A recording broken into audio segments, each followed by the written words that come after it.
صلی رسول ہی کریم خدا کی قدرت کے آخری شاہکار سیاہ لامکان شہنشاہ دو جہاں سید الانس والجان حضرت محمد مصطفیٰ صلی اللہ تعالی علیہ وسلم کا واقع معراج اپنی خصوصیت و فضیلت اور اعجاز و کرامت کے اعتبار سے اس قدر بے مثال ہے کہ خالق کائنات نے کم و بیش 1,24,000 انبیاء کاملین اور رسول مقرب ترین میں سے کسی کو اس سے مشرف و مکرم نہیں فرمایا، اور اپنے نور اولین رحمت للعالمین حضرت محمد مصطفیٰ صلی اللہ تعالی علیہ وسلم کو وہاں پہنچایا جہاں پہنچنے کا شرف کسی کو حاصل نہ ہو سکا۔ رجب المرجب کی ہر 27ویں رات جب اپنے دامن میں معراج کے انہی جلووں کو لیے ہوئے آتی ہے تو فرزندان توحید و رسالت کے دل و دماغ جگمگا اٹھتے ہیں اور ایمان و عرفان کی دنیا میں بہار آ جاتی ہے۔ آج اسی عظیم و جلیل جشن کی یاد میں سیاہ لامکاں کے عنوان پر میں آپ سے مخاطب ہوں۔ اللہ جل جلالہ اپنے کلام مقدس نظام میں ارشاد فرماتا ہے، سبحان الذی اسری بعبدہ لیلا من المسجد الحرام الى المسجد الاقصی الذی بارکنا حولہ لنریہ من آیاتنا انہ هو السمیع البصیر۔ پاکی ہے اسے جو اپنے بندے کو راتوں رات لے گیا مسجد حرام سے مسجد اقصی تک، جس کے گردا گرد ہم نے برکت رکھی کہ ہم اسے اپنی عظیم نشانیاں دکھائیں، بے شک وہ سنتا دیکھتا ہے۔ اللہ تعالیٰ نے اس بے مثال و بے نظیر واقعے کو لفظ سبحانہ سے شروع فرما کر معراج جسمانی کا انکار کرنے والوں کی جانب سے جس قدر اعتراضات ہو سکتے تھے سب کا جواب عطا فرما دیا۔ مثلا سرکار دو عالم صلی اللہ تعالی علیہ وسلم کا اپنے جسم پاک کے ساتھ بیت المقدس اور آسمانوں پر تشریف لے جانا اور وہاں سے ثم دنا فتدلی کے مقام تک پہنچ کر تھوڑی دیر میں واپس تشریف لے جانا معراج جسمانی کے منکرین کے نزدیک ناممکن اور محال تھا۔ قادر مطلق اللہ تبارک و تعالیٰ نے لفظ سبحانہ ارشاد فرما کر یہ ظاہر کر دیا کہ یہ تمام کام میرے لیے بھی ناممکن اور محال ہوں تو یہ میری عاجزی اور کمزوری ہوگی، اور عاجزی اور کمزوری عیب ہے اور میں ہر عیب سے پاک ہوں۔ معراج جسمانی کا انکار معاذ اللہ خدا کی قدرت کا انکار اور اس کی کمزوری و عاجزی کا اقرار ہے، اور خالق کائنات ان تمام تہمت و عیوب سے پاک ہے۔ نتیجہ ظاہر ہے کہ سیاہ لامکاں حضرت محمد مصطفیٰ صلی اللہ تعالی علیہ وسلم کی معراج جسمانی کا واقعہ آفتاب نصف النہار کی طرح تاباں و درخشاں ہے۔ اس حقیقت کو لفظ اسرا نے اور بھی ظاہر کر دیا کہ اس میں رب نے سید المرسلین صلی اللہ تعالی علیہ وسلم کو جانے والا نہیں فرمایا بلکہ اپنی ذات مقدسہ کو لے جانے والا فرمایا۔ اب یہ بات خوب اچھی طرح واضح ہو گئی کہ اللہ تعالیٰ نے لفظ سبحانہ اور اسرا فرما کر معراج جسمانی پر ہونے والے تمام اعتراضات کا جواب دے دیا۔ گویا یوں فرمایا کہ اے انکار کرنے والو، واقع معراج میں میرے حبیب صلی اللہ تعالی علیہ وسلم پر اعتراض کرنے کا تمہیں کوئی حق نہیں، اس لیے کہ اس نے معراج مسجد اقصی یا آسمانوں پر خود جانے کا دعویٰ نہیں کیا۔ یہ دعویٰ تو میرا ہے کہ میں اپنے حبیب صلی اللہ تعالی علیہ وسلم کو لے گیا۔ اب اگر میرے لے جانے پر تمہیں اعتراض ہے تو یاد رکھو میں سبحان ہوں، جو چیز مخلوق کے لیے عادتاً ناممکن اور محال ہے اگر میرے لیے بھی اسی طرح ناممکن اور محال ہو تو یہ میری عاجزی اور کمزوری ہوگی، اور عاجزی و کمزوری عیب ہے اور میں ہر عیب سے پاک ہوں۔ معلوم ہوا کہ آیت اسرا کا پہلا لفظ ہی معراج جسمانی کی روشن دلیل ہے۔ آیت کریمہ سنتے چلیے، سبحان الذی اسری بعبدہ، واقع معراج میں عبدہ فرما کر اس حقیقت کی طرف بھی اشارہ کر دیا کہ باوجود اس قرب عظیم کے جو شب معراج میرے حبیب صلی اللہ تعالی علیہ وسلم کو حاصل ہوا وہ میرے عبد یعنی بندے ہیں، معبود نہیں۔ مقام عبدیت یاد رکھیے، ابدیت قرب الہی کا وہ بلند ترین مقام ہے جہاں بندہ اپنے تعینات کو معدوم پا کر جلوہ معبود میں محو ہو جاتا ہے۔ اس لیے اللہ تعالیٰ نے اس موقع پر رسول ہی و نبی ہی نہیں فرمایا بلکہ بعبدہ ہی فرمایا۔ معراج جسمانی کی ایک اور روشن دلیل ملاحظہ فرمائیے، اللہ تعالیٰ نے عبد ہی فرما کر اس حقیقت کو روشن سے روشن تر کر دیا کہ معراج صرف روح کو نہیں ہوئی بلکہ روح مع الجسد یعنی جسم کے ساتھ ہوئی۔ اس لیے کہ قرآن حدیث یا کلام عرب میں جہاں کہیں بھی لفظ عبد کا استعمال ہوا ہے وہاں عبد سے مراد روح کے ساتھ جسم بھی ہے، یعنی عبد روح اور جسم دونوں کے مجموعے کا نام ہے، جیسا کہ اللہ تبارک و تعالی فرماتا ہے ارأیت الذی ینہی عبدا اذا صلی، بھلا دیکھو تو جو منع کرتا ہے بندہ یعنی محمد مصطفیٰ صلی اللہ تعالی علیہ وسلم کو جب وہ نماز پڑھے۔ اس آیت میں لفظ عبد سے جسم روح دونوں مراد ہیں، اسی طرح اسریٰ بعبدہ میں بھی جسم اور روح دونوں مراد ہیں۔ عبدہ کی اضافت اللہ تعالیٰ نے اسریٰ بعبدہ میں عبد کو ضمیر مجرور ہی کی طرف مضاف کر کے اس حکمت ایمانی کا اعلان فرما دیا کہ میرے بندے مقدس محمد مصطفیٰ صلی اللہ تعالی علیہ وسلم عام بندوں کی طرح بندہ نہیں ہیں بلکہ وہ بندے خاص ہیں، یعنی عبد نہیں بلکہ عبدہ ہیں۔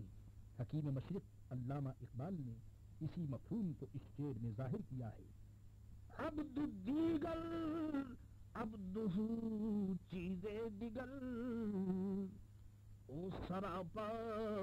انتظار منتظر۔ اب میں تمام دوسری تفصیلات کو چھوڑتا ہوا واقعہ معراج کی جانب آپ کی توجہ مبذول کرا رہا ہوں اور اس سوال کے جواب کو مختصراً پیش کر رہا ہوں کہ اللہ تعالیٰ نے قرآن مجید میں سید عالم صلی اللہ تعالی علیہ وسلم کے واقعہ معراج کو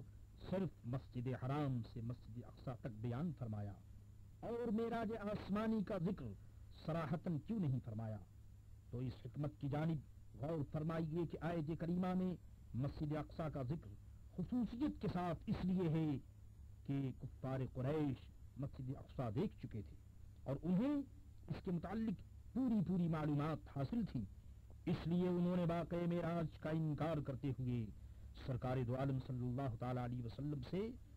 اس کی علامت وغیرہ دریافت کی اور بڑی شدت کے ساتھ جھگڑا اور اختلاف کیا، لیکن اللہ کے رسول حضرت محمد مصطفیٰ صلی اللہ تعالی علیہ وسلم نے ان کو پورے انتہائی تفصیلی جوابات مرحمت فرما دیے اور مسجد اقصی کی تمام علامتیں اور نشانیاں جو کفار قریش نے دریافت کی تھیں بیان کر کے ان پر ایسی روشن دلیل قائم فرما دی جس سے وہ سب کے سب لاجواب ہو گئے اور مجال انکار باقی نہ رہی۔ اس طرح سیاح لامکاں حضرت محمد مصطفیٰ صلی اللہ تعالی علیہ وسلم کے واقع معراج کی صداقت پر ایک عظیم الشان دلیل قائم کر دی گئی۔ اسی لیے اللہ تعالیٰ نے خصوصیت کے ساتھ مسجد اقصی کا ذکر فرمایا۔ اس کی ظاہر وجہ یہ بھی تھی کہ ایک طرف مشرکین مکہ کے ذہن میں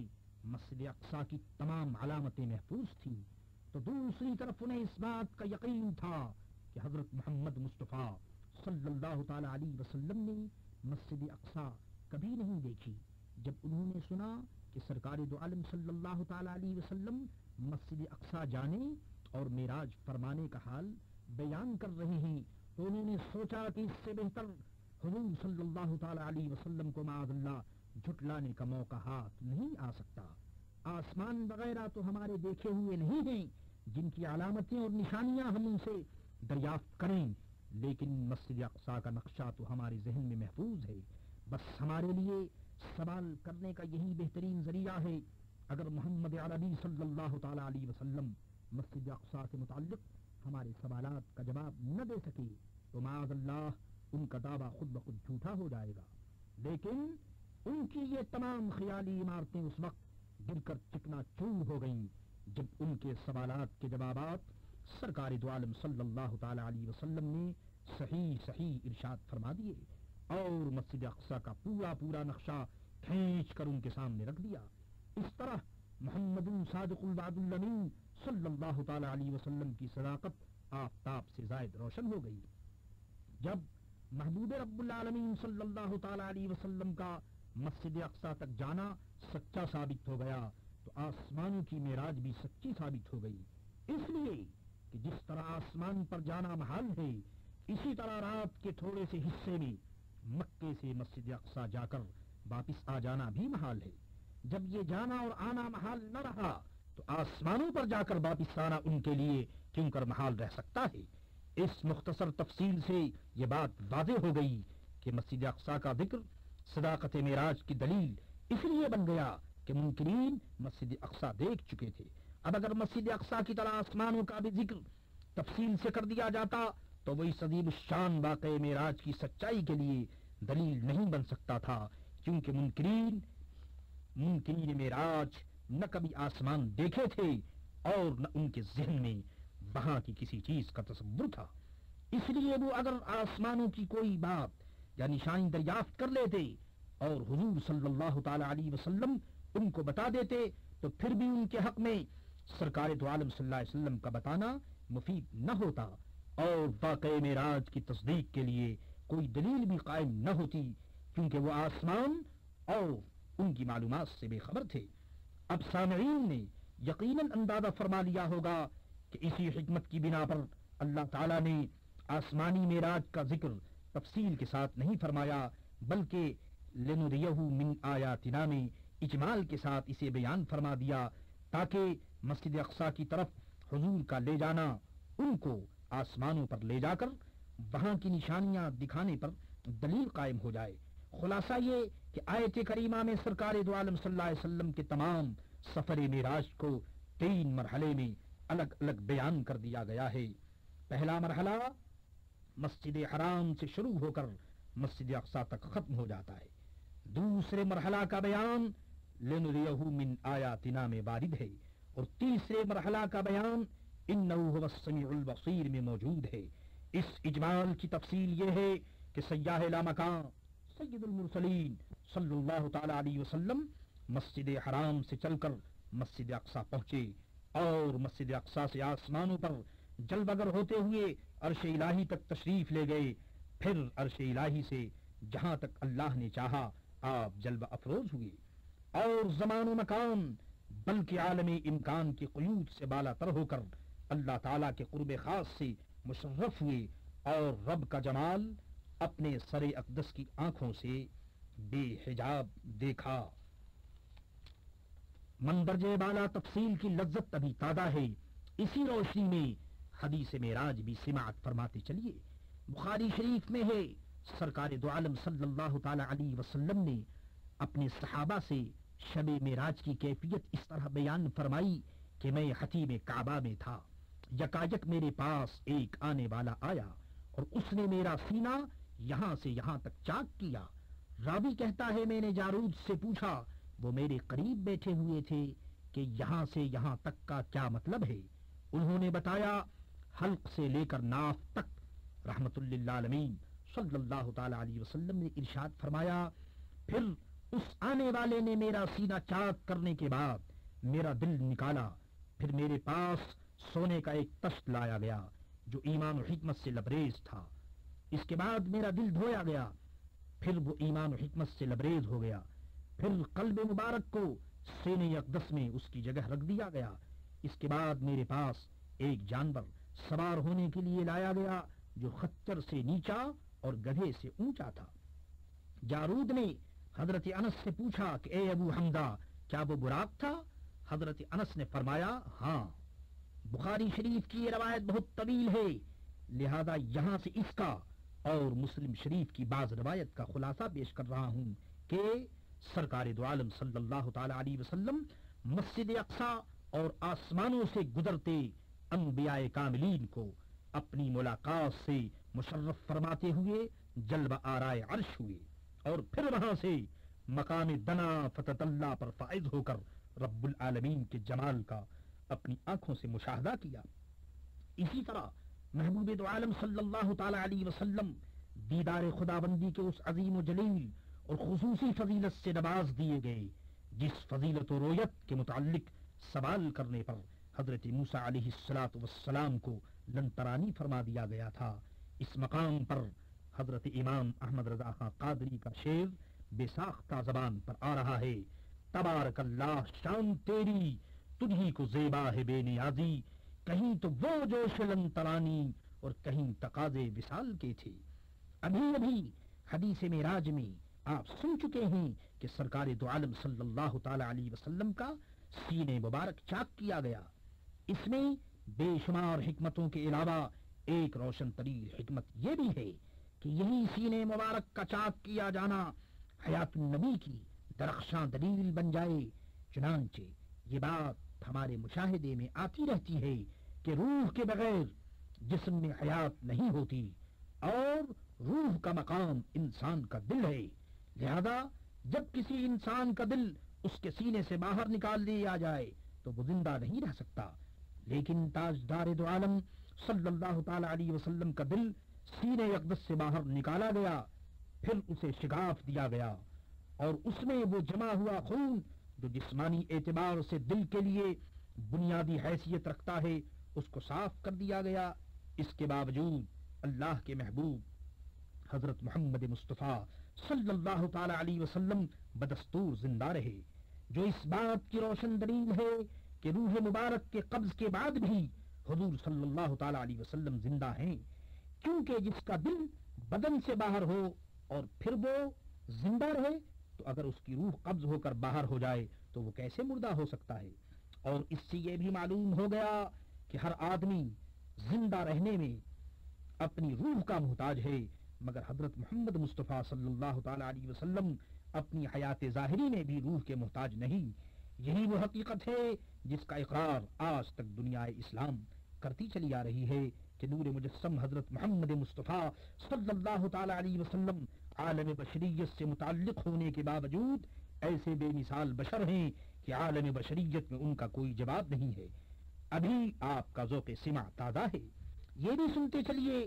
کہ جبریل امین جب سینہ اقدس کو چاک کرنے کے بعد قلب مبارک کو زمزم کے پانی سے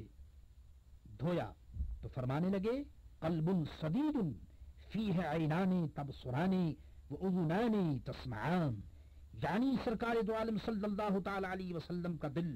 ہر قسم کی کجی سے پاک ہے اور بے عیب ہے۔ اس میں دو آنکھیں ہیں جو دیکھتی ہیں اور دو کان ہیں جو سنتے ہیں، اور ظاہر ہے کہ یہ آنکھ کان وہی کچھ دیکھتے اور سنتے ہیں جن کو ہم نہ دیکھ سکتے ہیں اور نہ سن سکتے ہیں۔ چنانچہ سرکار دو عالم صلی اللہ تعالی علیہ وسلم خود ارشاد فرماتے ہیں: انی ارا ما لا ترون واسمع ما لا تسمعون، میں وہ دیکھتا ہوں جو تم نہیں دیکھ سکتے اور وہ سنتا ہوں جو تم نہیں سن سکتے۔ سرکار دو عالم صلی اللہ تعالی علیہ وسلم اللہ کے دیدار کی خصوصی فضیلت حاصل کرنے کے بعد براق پر سوار ہو کر رات کی تاریکی میں مکہ معظمہ جلوہ فرما ہو گئے اور اپنی امت کے لیے نماز کا تحفہ ساتھ لے کر تشریف فرما ہوئے۔ نماز مسلمانوں کے لیے معراج شریف کا تحفہ ہے، اس کی کئی وجوہ ہیں۔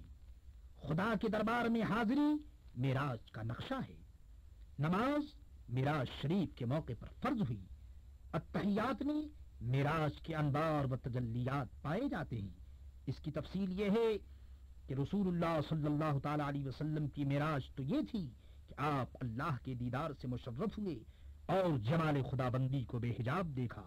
لیکن حضور صلی اللہ تعالی علیہ وسلم کے علاوہ دنیا کی حیات ظاہری میں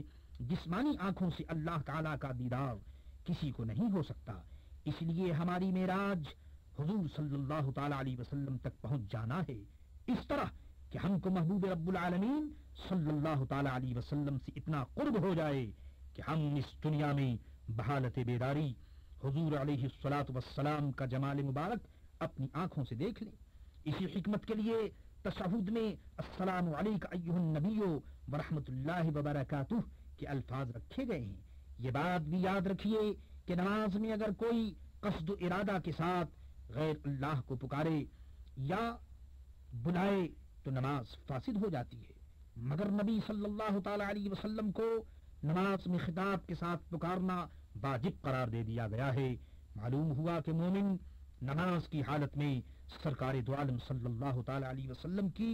حضوری سے مشرف ہوتا ہے۔ اب اگر وہ اپنی پاکیزگی طہارت اور محبت و اخلاص کو اس درجہ قوی کر لے کہ السلام علیک ایھا النبی کہتے وقت اس کی بصیرت نور جمال محمدی کو دیکھ سکے تو بس یہی اس کی معراج ہے،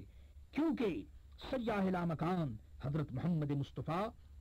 صلی اللہ تعالی علیہ وسلم تک پہنچنا اللہ تک پہنچنا ہے، اور حضور علیہ الصلاۃ والسلام کا دیکھنا اللہ کا دیکھنا ہے۔ اسی لیے حضرت امام غزالی احیاء العلوم میں فرماتے ہیں وَاحْضُرْ فِي قَلْبِكَ النَّبِيَّ صلی اللہ تعالی علیہ وسلم وشخصہ الکریم وَقُلْ السلام علیک ایھا النبی ورحمۃ اللہ وبرکاتہ، یعنی نماز پڑھتے ہوئے اپنے دل میں حضور صلی اللہ تعالی علیہ وسلم کو حاضر کرو اور اسی حال میں السلام علیکہ ایھا النبی ورحمۃ اللہ وبرکاتہ کہو۔ مولا تعالی معراج کے ان جلووں کی تابانی میں ملت اسلامیہ کو نماز پڑھنے کی توفیق عطا فرمائے، آمین۔ سامعین اندازہ کر رہے ہوں گے کہ عنوان کا دامن دراز سے دراز تر ہوتا چلا جا رہا ہے، مگر معراج کے جن جلووں میں روح قدس کی آنکھیں بھی خیرہ اور عقلیں گم ہوں تو ان جلووں کی وسعتوں کا ساتھ اور وہ بھی متکلم کا کمزور کلام کہاں تک دے سکتا ہے۔ لہذا شب اسرا کے دولہا سیاح لامکان حضرت محمد مصطفیٰ صلی اللہ تعالی علیہ وسلم کی بارگاہ میں جشن معراج کے موقع پر درود و سلام کا نذرانہ پیش کرتا ہوا رخصت ہوتا ہوں۔ شب اسرا کے دولہا پہ دائم درود، نو شئے بزم جنت پہ لاکھوں سلام۔ السلام علیکم۔